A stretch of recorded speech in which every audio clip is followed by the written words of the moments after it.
welcome. This is Citizens Hotline with me, Kavita Krishnan, and this is a show, of course, where we tell you how to get the services that you are entitled to from the government, how to get the government to, in fact, work for you. With me today on the show is Dolphy D'Souza. Dolphy is from Police Reforms Watch. Dolphy, welcome to the show. Thank you, Kavita. And before we, of course, take your calls and your queries, which are very, very important, we also wanted to talk about an issue that you, our viewers, have been raising consistently, the one of garbage. Now, the people of Delhi have spoken and they've chosen their civic representatives.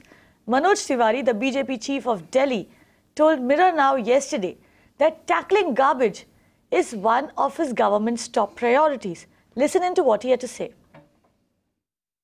BJP की positivity, BJP के स्पष्ट नीति और BJP का reality में समस्याओं को दूर करने की नीयत, यही लोगों को आकर्षित की है और यही नरेंद्र मोदी जी की पॉलिसी है। सबका साथ, सबका विकास, हम सबके साथ चलना है और उसको लोगों ने चुना है। तो अब आप एमसीडी में मेजॉरिटी में आए हैं, कुछ नया देखने को मिलेगा। आपकी टॉप प्रायोरिटीज़ क्या रहेंगी इस नए दौर में एमसीडी? कूड़ा मुक्त दिल्ली और जो मच्छरों से होने वाली बीमारियां हैं उनकी रोकथाम के लिए लगातार स्प्रे, लगातार छिड़काव दवाइयों का, क्योंकि फॉगिंग तो अगस्त के पहले नहीं कर सकते हम लोग, उससे इंसान को नुकसान होता है। तो हम ये सारे उपाय पे पहला 4 महीना देना चाहते हैं। कूड़ा मुक्त दिल्ली हमारा सबसे बड़ा उद्देश्य है, वही अभियान है। स्वस्थ दिल्ली हो और स्वच्छ दिल्ली हो। प्राइम मिनिस्टर का भी एक अभियान है कि डिजिटाइजेशन आए और डिजिटल बने। क्या हम एमसीडी को एक डिजिटल रूप में भी देखेंगे इस बार? 100% मैंने उसको संकल्प में लिया है। तो डिजिटलाइजेशन करने में it will take 1 year fully digital करने में, और जस्ट फॉर योर नॉलेज हमने उसको 60% डिजिटल कर दिया है और जो 40% बचा है वो भी विद इन 1 ईयर अचीव कर लेंगे। स्वस्थ दिल्ली, स्वच्छ दिल्ली और कूड़ा मुक्त दिल्ली, यानी a garbage free Delhi. That is what the BJP is promising, and the BJP has, of course, won a resounding majority in the MCD civic polls. So we ask you, the people of Delhi, to keep a lookout. And if you see garbage piled up on your street, take a picture and send it to us. Help us hold your representatives accountable. We will ask the tough questions on your behalf. We'll make sure we get answers. Our email ID, our contact information is flashing on your screens. So take those photos, tell us which location, tell us the location, tell us the date when you took those photos. Also give us your contact details. Reach out to us and we'll make sure that your civic authorities act. We will take those photographs to them. But we are making this promise not just to the people of Delhi, but also to the rest of the country. And that is what this show is all about. So if you have any civic issues, water, garbage, potholes, we'll make sure that they are fixed. On to our first caller of the day then. Now, Divyesh says that he is a resident of Raigad, Dolphy, and he's facing a lot of problems. The road right in front of my house, he writes in, has been dug for laying water pipes. And it's been 15 days since the work started. The workers only dug the road, but no pipes have been laid. Neither has the road been repaired. It's become a huge issue now. Whom do we approach? And of course, with the monsoons, which will set in with June coming in, it will become an even bigger problem to Dolphy. What can they do now? Some of the problems are very simple to tackle. They have what we call in Raigad a panchayat committee. And you elect, actually every citizen elects their local leaders. We take the trouble to elect our local leaders, but we never approach them when we have a problem. So they have their own panchayat samitis, they have a Jilla Parishad, they have a collector sitting in Alibag. How do I know this? I think we don't make effort to ask Professor Google, as we call it, or talk to people around. How do we tackle our problems? So first thing is, let him contact his own panchayati samiti member to address this issue. That's point number 1. And point number 2, whenever any constructions are being done, there's always a board that is put in terms of who's the contractor, what is the time frame. Now, if it is not done, then every citizen has a right to pull this up through their panchayat committee. Right. So essentially what Dolphy is saying here is, go out and make the effort to figure out who is essentially the official concern. There is a panchayat committee in Raigad. Figure out if you know any member or reach out to a member of the panchayat committee. Of course, you also have a collector sitting in Alibag, so you should go and meet that person. Dolphy, you're saying something else. Once you get in touch with them, now tell us this, how do you ensure that the work actually gets done? Because getting in touch is only half the battle. No, one has to always persevere and pursue things. Nothing is going to fall in your laps. That is one thing. And all the time we emphasize this point is that, are you the only person, Devesh, who's troubled? Or other people troubled? That means you need to take a certain amount of responsibility to collectively create a people's demand. You will have your neighbors, you will have your friends who are all bothered by this problem. So that is point number 2. Point number 3 is you have now mirror now. You have the WhatsApp images that are there. Keep on flashing them all across, because that puts a lot of pressure on the administration, because it's a shame and an embarrassment. And we need to shame the administration when they don't do this type of work, which is supposed to be their responsibility. But you know, this is something that we never tire of telling on the show, saying on the show, that it is also the responsibility of citizens to reach out to the civic administration. So it is essential that you need to build a personal rapport with the corporator, with the ward officer. If possible, since you are talking of dug up roads, go and meet the additional engineer for roads, the additional engineer for maintenance. Find out why the road is being dug up. For all you know, they are laying fresh roads for the monsoon. That possibly is the reason why roads are dug up. In fact, half of Mumbai is currently dug up for the very same reason. But what you need to ensure is that the work actually gets done before the monsoon. And like Dolphy said, you know, create enough of awareness about the problem, so that when you go, you can actually go there with at least 5 or 10 other residents. That way, they will have to take you very, very seriously. And of course, always try to build a good rapport with the officials. That will also help you get your work done. Nagesh writes in from Ranchi, and he says that I've noticed cables of all sorts are lying around on the streets. I do not exactly know what these cables are. These could really be dangerous. Also, a lot of poles by the roads are bent and damaged. Who's responsible for the removal of the cables? Whom do I approach to take action against these cables? Thanks, Nagesh, because I feel you are one of the few responsible citizens who's taken cognizance of something that is happening, which is affecting us. Again, we come back to the local elected representatives who represent it. We vote for them. So whether it's a corporator, whether it's a member of the Legislative Council, or whether it's a member of Parliament, I think after we vote for them and they get elected, we never go back to them. I think we need to access this, because remember one thing, they are our representatives and we need to approach them when we have a problem. So important is go back to your elected representative and say, this is a problem. If sometimes you feel there's a gapping thing, just call up the police helpline, 100, because this could be a life and death situation for citizens. Call the 100 helpline and tell them this is a problem. Police are also very receptive to this, to connect you to people who will be able to resolve your problem. Simple things, but we need to take that step. So first, you have taken the step of recognizing that there is a problem. Second is contact your elected representatives. That is your main focus. Nothing happens, contact the police. Call up just 100 helpline number and tell them there could be a life and death situation here. What sense it makes to cry after somebody loses a limb or life? Right. And you know, Dolphy, we had a similar question that came in, I remember a couple of days ago. And one of the things that was, of course, discussed, and I want you to weigh in on this, the fact that these cables belong to a number of utilities. And for all you know, it could also just belong to the local cable operator. Sure. So you should, you think it makes sense for him to, you know, call in an electrician first and figure out what cable is actually, which cable actually belongs to which utility. And if it is the local cable officer, they don't even have to go running behind the government. Kavita, sometimes, you know, a citizen basically is taking one basic responsibility. It becomes very difficult for him to get resources to look at all these aspects. That's why it's very important that you have, straight away, you talk to your elected representative, because he's also interested in his constituency. You know, he is also approachable. They also meet their constituents. And second is just call up 100 helpline police.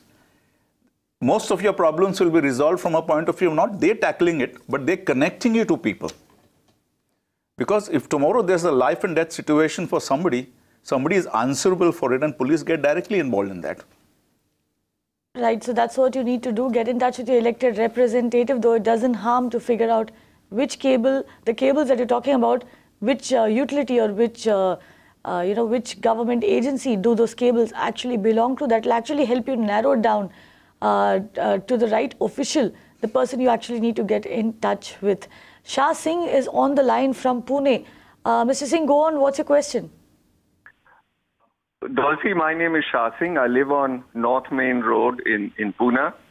A number of pubs and bars now operate close to this, on this road. And in spite of Supreme Court guidelines, they operate with noise levels well in excess of the limit and carry on till 2:30 or 3 in the morning. Repeated attempts at approaching the police station have produced no results. Can I request your guidance on what we should do next? Very, very significant question there, Dolphy. And this is something that a lot of us are facing, considering that we have, things like bars and pubs mushrooming in the middle of residential areas. We don't really have a separate area in the city for entertainment. One of the things you need to constantly do is take it up at the higher level. Because many a times we are going to the same police station which is responsible for maintaining law and order in that area. And many a times there's a nexus between this type of business and the police, which is very unfortunate. Important is you need to address it at the level of, let's say, the Deputy Commissioner of Police or a Joint Commissioner of Police in Pune. And I can tell you this, the higher officials are extremely receptive to putting a system in place to ensure that citizens are not troubled by this. Point number 2 is constantly also keep on logging into the helpline. Because remember one thing, all helplines, 100 numbers, there has to be when you call a 100 helpline, the verification has to be done and then an entry has to be closed after the local police station or the police is directed to take care of it. So you have a logbook, what action has been taken on that. But I would suggest to you, escalate it to the higher authorities at the senior level, and I can assure you that issues will be solved. If it doesn't solve, come back to Mira now, and right. we'll work with them in terms of how we can solve this out. Exactly. Dolphy, very quickly, we are about to go into a break, but tell us this. Now we know that at least where the civic bodies are concerned, the additional municipal commissioners, the municipal commissioner even, there is a particular day in the week sure. When they actually meet with residents and, especially with the commissioner, of course, you need to take in a prior appointment, but with additional commissioners, they are much more accessible. Does it work the same way with police as well? Yes, of course. Because a deputy commissioner of police, an assistant commissioner of police, a joint commissioner and all, they have a particular prescribed time. When you visit their office, it is already put on board when they meet the citizens and at what time. We need to see what happens many a times, as I said, we need to build a rapport with them. We don't have to fight with them. But many a times we only contact them when they have a problem. We fail to appreciate and acknowledge when they do good work. I think it has to go hand in hand. Brickbats and bouquets have to go hand in hand to ensure that they take us seriously. Exactly. It's a two-way street, but we'll slip it a short break now while Citizens Hotline will continue on the other side. Stay tuned.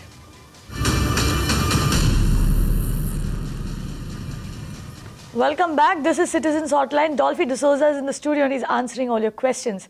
Ravi has written in and he says he had applied for a new cylinder connection, but he has been denied connection. He says, now I do not know what to do. I've been made to run pillar to post and have been told that I do not possess certain documents to obtain a new connection. What do I do? And Dolphy, this is a very serious issue because I remember applying for a cylinder connection, an LPG cylinder connection. This was years ago. And I was told that you also have to buy the gas stove from us, otherwise you do not get one. And this is part of the rules. And, when I actually turned around and questioned them, I realized that it was not the case. I didn't need to do that. But they completely they make you run around. What do you do in this case? the first step, Ravi's background issue about which location he is, I don't know about it, okay? But the fact remains is because you must understand that you only get one gas connection per family. So I don't know what is the background of Ravi. But the point is there is a system put in place, because I don't know what procedures he has gone through, but there's a system in place that you need to contact your locus, nearest gas delivery thing who delivers cylinders to your neighborhood, okay? And there's a prescribed form that is there to be filled up with all the basic documents in terms of your address and other things, and submit to them. What are the documents that you need if you want a cylinder connection? Two things. One is basically your identity as a person and the address proof. So it could be an Aadhaar card, it could be your ration card, it could be your address proof of anything. Anything that has to do with your address proof and your accommodation. Now these are basic documents with which you... Now also another question, Dolphy. Say I live on rental accommodation. Doesn't matter. I'm not from that particular city, which is the case with a lot of people nowadays.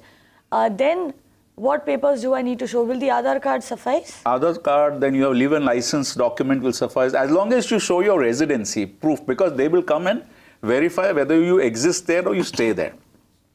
Today, the normal companies, whether it's Hindustan Petroleum or Bharat Gas, they also have online registration now. So if Ravi is facing that problem, let him do an online registration with either Bharat or Hindustan Petroleum, the agencies that service his area. So if he asks his neighbor which gas he is handling, it becomes very easy for that agency because they cover up a whole area. Okay, so it's not complicated, but what happens many a times that there is a nexus between the dealer who wants to knock off some money. So as you rightly said, the knock off money is you buy a cylinder, you buy the stove from me, which is absolutely not permissible. If you say give it to me in writing from him, so that's why I don't know Ravi's background, because whether when he says he's been denied, whether they are given in a writing to him, which they would not do. Exactly. So Ravi, what the answer is essentially this: you need identity proof and you need residence proof. And for residence proof, even a leave and license agreement that you have signed with your landlord is sufficient. That is, if you're living on rent. Of course, if you're living on in your own house, then all you need to show is your property papers. What you need to remember, though, is that you're only allowed one connection per family. Absolutely. So if you are trying for a second connection as a family, then that is probably the reason why it has been denied.